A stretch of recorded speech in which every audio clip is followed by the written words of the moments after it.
Hi mga Dars, kumusta? Panibagong araw na naman. For today's video ay magluluto na naman tayo ang tanghalihan natin. Ayan mga Dars, tingnan nyo naman, ang araw natin ay mainit na naman ngayon. Ngayon mga Dars ay magluluto ako ng kalderetang manok.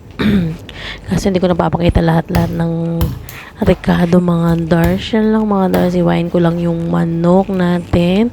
Ayan, dito mga Dars, hindi ka mananawa sa manok kasi yung manok lang lagi ang ulam dito. Kung hindi manok, moton, baka, yan lang naman ang ulam.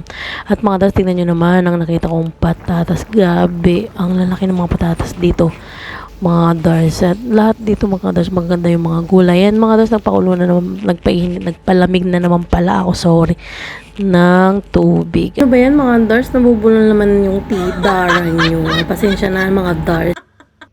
Bumili din pala ako ng ash brown mga Dars. Ayan, para may merienda kami. Ayan na mga Dars. Ito na ay tapos na tayong kumain. Yan lang mga Dars. Maraming salamat. Huwag kalimutan mag-subscribe. Salamat sa panonood. Paalam.